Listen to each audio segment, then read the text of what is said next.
नमस्कार, आप देख रहे हैं राजीव टाइम्स। मैं हूं आपके साथ अपूर्वदर। वक्त हो गया है अपने इंदौर की खबरें जानने का। इंदौर भाजपा कार्यालय में नारी शक्ति वंदन अधिनियम को लेकर आयोजित प्रेस वार्ता में विधायक उषा ठाकुर और मालिनी गौड़ उपस्थित रही।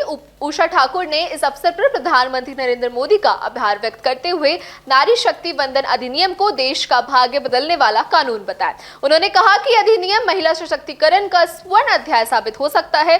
उन्होंने कहा कि आजादी के बाद से संसद में, विधानसभा में महिलाओं की आरक्षण देने की मांग होती आ रही है, लेकिन कांग्रेस ने कभी कोई ठोस प्रयास नहीं किया। अटल बिहारी वाजपेयी के कार्यकाल में कोशिश हुई थी, पर विपक्ष के विरोध के कारण बिल पास नहीं हो सका। उन्होंने इसे दशक पुराने सपने को साकार होता हुआ जैसा बताया है। कानून महिलाओं के लिए नई चुनौती और भूमिकाएं ला सकता है। राष्ट्र के महानायक नरेंद्र भाई मोदी जी का हम लोग कृतज्ञता ज्ञापित करते हैं। हम उन्हें धन्यवाद देते हैं कि माननीय जी, आपने मातृशक्ति की अंतर्निहित शक्ति को पहचाना और अनादिकाल से भारत में जो व्यवस्था वैदिक युग से चली आ रही थी, हमारे वेदों ने पहले ही कहा, यत्र नार्यस्तु पूजन्ते रमन्ते तत्र देवता। इस उक्ति को चरितार्थ करते हुए राष्ट्र नायक मोदी जी ये नारी शक्ति वंदन अधिनियम लेकर आए। उनका ये विश्वास था कि नारी विश्व की निर्मातृ शक्ति है, राष्ट्र की आधार शक्ति है। जब निर्णय में उसकी निर्णायक भूमिका होगी तो निश्चित रूप से हर क्षेत्र का कार्य बेहतरीन तरीके से हो पाएगा। हम अपनी छोटे से घर में कोई गृहिणी है, उसके भी प्रबंधन के तरीके को जब देखते हैं तो आश्चर्यचकित रह जाते हैं। जब वो अपना घर बेहतर रूप से संचालित कर सकती है तो निश्चित रूप से सामाजिक दायित्वों को, राष्ट्रीय दायित्वों को, राजनीतिक दायित्वों को भी उतनी ही चतुरता से वो संपन्न करेगी। ये विश्वास जो राष्ट्र नायक मोदी जी ने हम सब बहनों पे किया, हम उनके आभारी हैं, उनके प्रति कृतज्ञता व्यक्त करते हैं। और नारी की ये जो महिमा मंडित स्वरूप है कि नारी है वसुंधरा, नारी ही है वसुंधरा, जिससे है जीवन हरा भरा। नारी के है रूप अनेक, शीतल शीतल धूप अनेक, जिसके सत के आगे राम झुके और ममत्व के आगे श्याम झुके। उस नारी की क्या परिभाषा, जिसके आगे स्वयं भगवान झुके। देश की आबादी आधी जो है, उसकी ताकत को राष्ट्र नायक ने जाना और आज हम सब पे जो भरोसा किया, हम सारी बहनें ये विश्वास दिलाती हैं कि उनकी कसौटी पर हर क्षण खरे उतरकर हम सब दिखाएंगे। कांग्रेस ने बढ़ रहे बिजली बिल, स्मार्ट मीटर और अघोषित बिजली कटौती को लेकर विरोध प्रदर्शन किया। उन्होंने ज्ञापन भी सौंपा। इस क्रम में गणेश धाम कॉलोनी क्षेत्र में हुए प्रदर्शन में सैकड़ों कांग्रेसी और रहवासी शामिल हुए। प्रदर्शनकारियों ने सरकार की कार्यप्रणाली पर नाराजगी जताते हुए विद्युत विभाग पर कई आरोप लगाए हैं। शहर कांग्रेस अध्यक्ष चिंटू चौकसे ने चेतावनी दी है कि यदि मांगे पूरी नहीं हुई तो आने वाले समय में बड़ा आंदोलन हो सकता है। इस दौरान गोपी यादव, सुनील जाटव, गोवर्धन परामर, संजय परामर, अजय मालविया, किरण रघुवंशी, नागेश जाधव, राजेश पटेल सहित अन्य कार्यकर्ता मौजूद रहे। नेताओं ने कहा कि कांग्रेस गरीबों और पीड़ितों के साथ हमेशा खड़ी है। जिस तरीके से इंदौर शहर में अघोषित बिजली कटौती हो रही है, जिस तरह से मेंटेनेंस के नाम पे 2-2, 4-4 घंटे बिजली जा रही है, और जो नया टैरिफ आने वाला है जिसमें 500 से लेके तो कम से कम 5,000 रुपए तक असर जाएगा, इन्हीं सारी विसंगतियों को लेकर, इन्हीं सब अन्याय अत्याचार को लेकर, भ्रष्टाचार को लेकर आज इंदौर शहर कांग्रेस द्वारा एक साथ हमारे 24 ब्लॉक अध्यक्षों और हमारे विधानसभा के प्रभारियों और प्रमुख नेताओं के नेतृत्व में आज सारे विद्युत मंडलों का घेराव किया गया। संबंधित एईस को ज्ञापन दिए गए और चेतावनी दी गई कि अगर किसी भी प्रकार की कोई गड़बड़ी हुई, जबरिया वसूली हुई, जबरन बिजली काटी गई या किसी का बिल 10-5 दिन 15 दिन लेट होता है, उसकी बिजली काटी, तो उनको कांग्रेस पार्टी के कार्यकर्ताओं का, नेताओं का मैदान में मुकाबला करना पड़ेगा। हम इनको छोड़ेंगे नहीं। ये स्मार्ट मीटर भी धड़ल्ले से लग रहे हैं और जी, स्मार्ट मीटर का कांग्रेस पार्टी पुरजोर तरीके से विरोध करती है और आम जन से भी निवेदन है कि आप किसी भी कंडीशन में स्मार्ट मीटर को लगने ना देवे। क्या कांग्रेस किसी तरह का कोई नंबर जारी करेगी इस तरह का? निश्चित रूप से आने वाले समय में हम गांधी भवन के नंबर जारी करेंगे। वहाँ लगभग 18 घंटे हमारा आदमी उपलब्ध रहेगा जो जनता की समस्याएं सुनेगा। हाँ, आज ये विद्युत विभाग की कुछ समस्याओं को लेकर कांग्रेस पार्टी के जो शहर अध्यक्ष है चिंटू चौकसी जी द्वारा हमको ज्ञापन सौंपा गया है। ये कौन सा कार्यालय, कौन सा क्षेत्र है? ये साबिर रोड जोन है। स्मार्ट मीटर का विरोध भी हो रहा है। हाँ, स्मार्ट मीटर का विरोध हो रहा है, पर ऐसा कुछ है नहीं है, नॉर्मल मीटरों की तरह है। लगे कि नहीं स्मार्ट मीटर? हाँ, बिल्कुल लगे हैं, काम चल रहा चल रहा है, काम लगाए जा रहे हैं। बिल्कुल चल रहा है।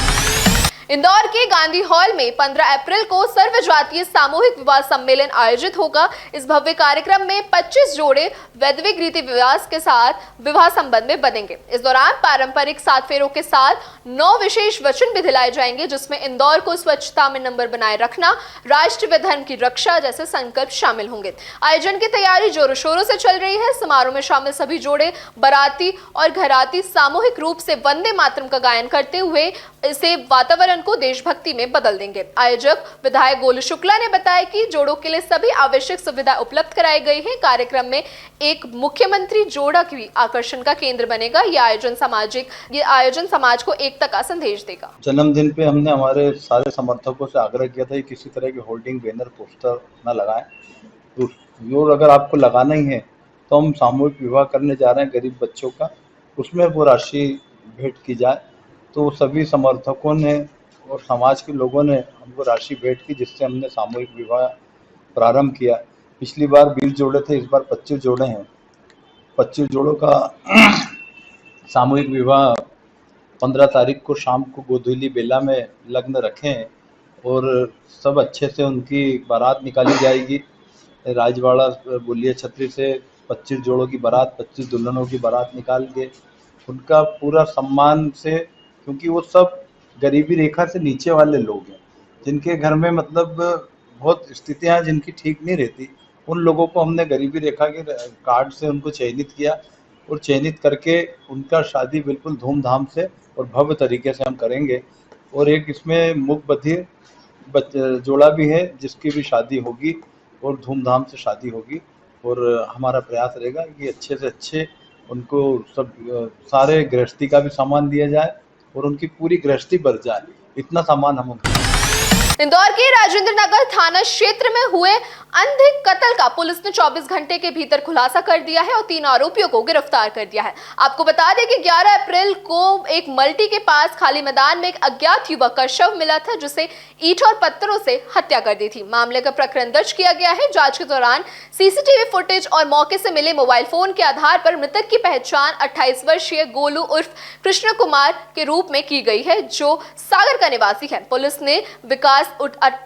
पुलिस ने 28 वर्षीय विकास, 22 वर्षीय कृष्ण बिड़े और 30 वर्षीय भूरा उर्फ भूरिया हरवाल को गिरफ्तार कर लिया है। पूछताछ में सामने आया है कि जादू टोने के शक से विवाद हुआ था और शराब के दौरान उन्होंने उस पर वार कर दिया, जिससे उसकी हत्या हो गई। कि रात्रि में ब्लाइंड मर्डर हुआ था राजेंद्र नगर थाना क्षेत्र में। एक खुले मैदान में एक हमें डेड बॉडी मिली थी, जिसका फेस जो है पूरा उसको मतलब हाइड करने के उद्देश्य से ईंट और पत्थर से पूरे फेस को स्मच कर दिया था और उसमें एक बॉडी मिली थी। वहाँ पे ना तो कोई आइडेंटिटी थी जिससे विक्टिम को आइडेंटिफाई किया जा पा रहा था, ना कोई सीसीटीवी कैमरा थे। तो बेसिकली ये पूरा कम्प्लीटली ब्लाइंड मर्डर था। वहाँ पे बस हमारे पास 2 क्लू थे, 2 कीपैड मोबाइल फोन्स मिले थे हमें घटनास्थल पे, और उसमें भी सिम कार्ड्स नहीं थे। तो ये पुलिस के लिए चैलेंज था कि सबसे पहले जो है विक्टिम की आइडेंटिटी को मतलब आइडेंटिटी डिस्क्लोज करना। तो दोनों मोबाइल्स का फॉरेंसिक एनालिसिस किया गया था और उसमें जो भी कॉन्टैक्ट्स थे उसको रिट्रीव किया गया साइबर सेल की मदद से। उसके बाद जो हमें कॉन्टैक्ट्स मिले, उन कॉन्टैक्ट्स पे हमने सभी पे संपर्क किया तो हमें एक क्लू मिला था कि जो है कहीं ना कहीं विक्टिम सागर का हो सकता है। उसके बाद जो हमने फर्दर जब कुछ लोगों से और बातचीत की तो इसमें जो मृतक है उनकी आइडेंटिटी क्लियर हुई। मृतक जो है गोलू उर्फ कृष्ण कुमार अहिरवार, उम्र 28 साल, ये मकरोनिया सागर के आइडेंटिफाई हुए थे। उसके बाद जब घर वालों से पूछताछ की गई तो उनकी धर्मपत्नी का हमें पता लगा और फिर उनको पुलिस थाने बुला के पूछताछ की गई। पूछताछ के बाद उनने हमें कुछ संदेहियों के नाम बताए गए थे, एक लिस्ट बनाई गई और फिर उस लिस्ट पे जब वर्क किया गया तो फिर फाइनली जो है हम आरोपियों तक पहुंचे। इस मर्डर में बेसिकली 3 आरोपी हैं, जिनको तीनों को अभी पुलिस अभिरक्षा में लिया गया। पहला आरोपी है विकास खोसे, उम्र 28 साल, दूसरा है कृष्णा भिड़े और तीसरा है भूरा उर्फ भूरिया हरवाल। ये 3 आरोपी हैं। ये तीनों जो है मिस्त्री का काम करते हैं और ये उस दिन 11 तारीख को हवा बंगले से काम करके करके निकले थे। ये लोग बेसिकली शराब पीने एक दुकान पे गए थे और फिर शराब पीने के बाद एक खुले मैदान में बैठ गए थे। वहाँ पे जो है विकास का जो है मृतक गोलू से विवाद हुआ।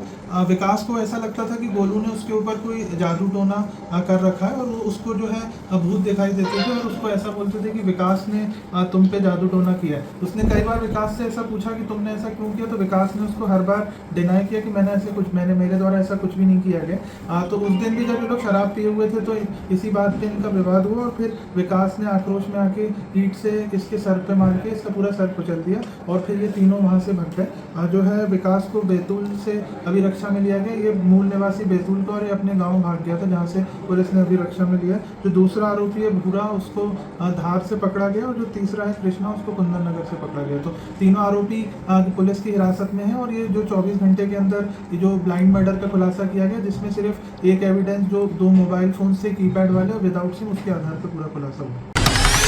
इंदौर के बिछौली मर्दाना बाईपास पर सोमवार को तेज रफ्तार कार गन्ने के ठेले में घुस गई। हादसे में ठेला पूरी तरह से क्षतिग्रस्त हो गया और रस पी रहे 2 लोग गंभीर रूप से घायल बताए जा रहे हैं, जबकि चालक को भी चोट आई है। प्रदर्शनकारियों के अनुसार कार तेज गति में थी और अनियंत्रित होकर सड़क किनारे ठेले से टकरा गई। घायल दोनों व्यक्ति पीथमपुरा के देवास जा रहे थे और बाईपास पर रुके थे। ठेला संचालक भी घायल है। शहर के बाईपास और हाईवे पर अवैध ठेले और दुकान लगातार हादसों का कारण बन रहे हैं। स्थानीय लोगों का कहना है कि शिकायत के बावजूद कार्रवाई नहीं होती है। एम्बुलेंस भी देर से पहुंचती है, जिससे नाराजगी बढ़ रही है। ये घटना प्रशासनिक लापरवाही को उजागर करती है। मेरे फूफा जी का पेड़ टूट गया, वो पड़े वहाँ पर। आप कहाँ से आ रहे थे? क्या था? पीतमपुर से आ रहे थे। पीतमपुर से यहाँ क्या रुके थे? आप यहाँ पे रुके थे? गन्ने का जूस पीने रुके थे। अब उधर से गाड़ी है, हमको भी नहीं पता चला। उधर से गाड़ी है, ठोक दिया एकदम से हमको। ये जो गाड़ी है, ये गाड़ी से टकरा गई? टकरा नहीं, हम तो बैठे थे गन्ने, जो उन्होंने आके ठोक दिया हमें डायरेक्ट आके। क्या आप लोग को सूचना दे दिए? सूचना एम्बुलेंस को बोला आपने? मेरे भैया को गाड़ी में बिठा के भेजा है अभी अस्पताल भेजा उनका? इंदौर शहर से जुड़ी ऐसी तमाम खबरें और जानकारी सबसे पहले पाने के लिए देखते रहिए राजीव टाइम्स।